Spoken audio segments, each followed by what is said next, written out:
August 20th, 25. This isn't Baghdad. This isn't Kabul. This is Washington, D.C., the capital of the United States of America. And the most powerful man in the world, President Donald Trump, has just announced that tonight he will not be in the Oval Office. He will be personally on the streets, patrolling the very city he leads, alongside the National Guard. A commander-in-chief acting like a field general in his own homeland. This image, more than any law or speech, has redefined the nature of American politics. This is no longer a story about Democrats or Republicans. This is the story of a new reality, where the lines between politics, the military, and spectacle have been completely erased. Welcome to Asia Podcast. This past week will likely go down in history as one of the most chaotic in modern American politics.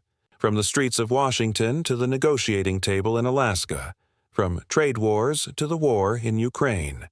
These seemingly disconnected events are, in fact, all connected by a single thread, the leadership philosophy of Donald Trump. Today, we won't just read the headlines.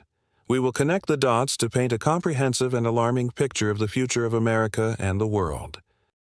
Part 1. Fortress Washington. When the Capitol becomes the stage, let's begin with the most shocking image, the president patrolling his capital. Why is he doing this? His administration claims it's to crack down on rampant, violent crime. But the numbers tell a different story. Meet Sarah, 65, the owner of a small coffee shop that has been in D.C. for 30 years. They say they're here to protect us, but I've never felt more unsafe. My regular customers, they're afraid to go out. These young soldiers, they're on edge too. They look at everyone like they're a potential enemy. The crime I'm afraid of isn't petty theft. The crime I'm afraid of is the fear that's taking over my city. This isn't safety. This is an occupation. Sarah's story shows that Trump's actions aren't really about crime. They are aimed at a different target: messaging and control. First, it's a performance of power. By appearing with the military, Trump is sending a message that he is a wartime president, the only one strong enough to restore law and order. It's an image crafted for his supporters across the country who believe that cities run by Democrats are descending into chaos. Second, it's a war against the deep state. 2. Trump, the D.C. city government, is a symbol of the opposition. His attempt to seize control of the local police force and now to patrol it himself is a direct challenge, an assertion that federal power will trump all else. This patrol is not an act of governance. It is an episode of a political reality show designed to bolster the image and power of its main character. And this stage production is being paid for with the peace of mind of citizens like Sarah. Part 2. The Economic War Room. When tariffs are weapons. This strength above all philosophy isn't just playing out on the streets of D.C., it's reshaping the entire U.S. economy. The Treasury Secretary just announced a shocking figure: $100 billion in tariff revenue in just 3 months. Some politicians proposed using this money to help citizens, similar to the COVID relief packages. A seemingly reasonable idea. But the Trump administration said, no, the entire sum will be used to pay down the national debt. On the surface, this looks like a fiscally responsible policy. But looking deeper, it reveals a core philosophy. The economy is not meant to serve the people. It is meant to serve national power. In Trump's worldview, tariffs are not an economic tool. They are a weapon. They are used to punish competitors, to force companies back to America, and to generate a massive revenue stream for the government. The fact that consumers have to pay higher prices for goods is not an unfortunate side effect. It's an acceptable cost in a larger war. Prioritizing national debt over direct aid to citizens follows the same logic. A nation with less debt is a stronger nation at the international negotiating table. The financial health of the government is placed above the financial health of its households. This is America first expressed on a balance sheet. Part 3. The Global Chessboard. Where alliances are tested, this philosophical shift is causing the biggest earthquakes on the global chessboard. Look no further than the crisis in Ukraine. Europe's burden. The U.S. Vice President just stated bluntly, Europe must take care of its own security.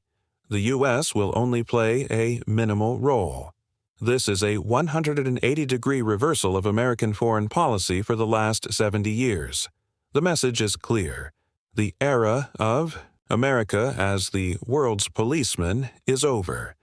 NATO and other alliances are no longer a sacred commitment, but a financial burden. This puts Europe in an impossible position.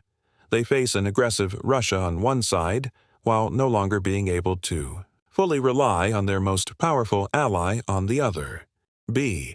The disappointment from Kiev, and no one feels this shift more acutely than President Zelensky. When asked about China's role, he responded bitterly that he doesn't need security guarantees from a nation that did nothing to stop the war. But his real frustration is likely not just aimed at Beijing. It is implicitly aimed at Washington. Because in Trump's worldview, the Ukraine war is not a struggle between democracy and autocracy. It is a European problem, a conflict he believes can be solved quickly through a personal deal. Part 4.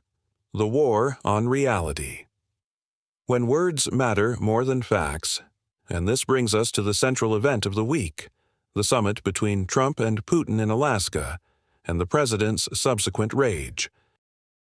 The summit ended with no ceasefire agreement. The media and the opposition called it a failure. Trump's response was not to defend his policy with arguments. His response was to attack individuals and distort reality. He attacked the media, calling them the enemy of the people. He attacked critics like John Bolton and Chris Murphy, calling them fools. And most alarmingly, he attacked his own ally, suggesting that President Zelensky could end the conflict almost immediately if he wanted. 2. This is not a policy debate. This is a war against objective reality itself. In Trump's world, there are no facts, only narratives. His narrative is that he is close to achieving peace. The enemy's narrative is that he failed.